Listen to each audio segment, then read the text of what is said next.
Hello বন্ধুরা, তোমাদের সকলকে জানাই আমার চ্যানেলে আবার ওয়েলকাম। আজকে শুভ জন্মাষ্টমী উপলক্ষে একটা ছোট্ট ভিডিও তোমাদেরকে একটু শেয়ার করব। সেটা হচ্ছে আমাদের ঠাকুর ঘরটা সুন্দরভাবে আজকে সাজানো হয়েছে, মানে ঠাকুরদেরকে সাজানো হয়েছে। আর আজকে যেহেতু গোপু দাদার জন্মদিন, জন্মাষ্টমী, এবং তার সাথে আমাদের লোকনাথ বাবারও জন্মদিন, তো সেইভাবে আমাদের তো ঠাকুরমশাই ডেকে আমরা এই সময়টা পুজো হয় না, আমরা নিজেরাই একটু চেষ্টা করি ছোট করে গোপু দাদার জন্য কিছু আয়োজন করে দেওয়ার। আর আমাদের বাড়িতে তো একটা জ্যান্ত গোপু দাদা আছেই, এই যে আমাদের রিও সোনা, আমাদের জ্যান্ত গোপু দাদা, ওর জন্যই সব কিছু আয়োজন।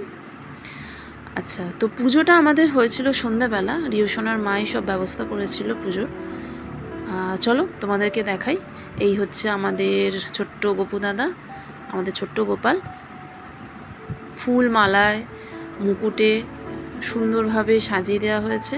সে তো পুরো ঢাকাই পড়ে গেছে আমাদের গোপু দাদা। আর আমাদের এই যে ঠাকুর ঘরটা দেখতে পাচ্ছ, সমস্ত ঠাকুরদেরকে ফুল দিয়ে মালা দিয়ে সুন্দরভাবে সাজিয়ে দেওয়া হয়েছে। সামনে প্রসাদও দেওয়া হয়েছে, অনেক কিছুই রয়েছে। এই হচ্ছে আমাদের সতীমা, ঠিক আছে। আর আমাদের হচ্ছে লোকনাথ বাবার, দেখতেই পাচ্ছ ছবিটা রয়েছে, সুন্দরভাবে সাজিয়ে দেওয়া হয়েছে। আর এই যে একটু সামান্য কিছুই আয়োজন করা হয়েছিল যতটা সম্ভব। রিওসোনার মা সুন্দরভাবে গুছিয়ে সব কিছু করেছিল। ও আবার পুজোর কাজ টাজ খুব ভালো করতে পারে গুছিয়ে।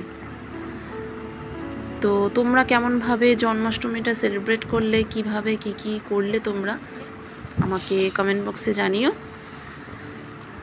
আর এই হচ্ছে আমাদের ঠাকুর ঘরটা। তো চলো, আজকের মতো আমার এই ব্লগটা আমি শেষ করছি।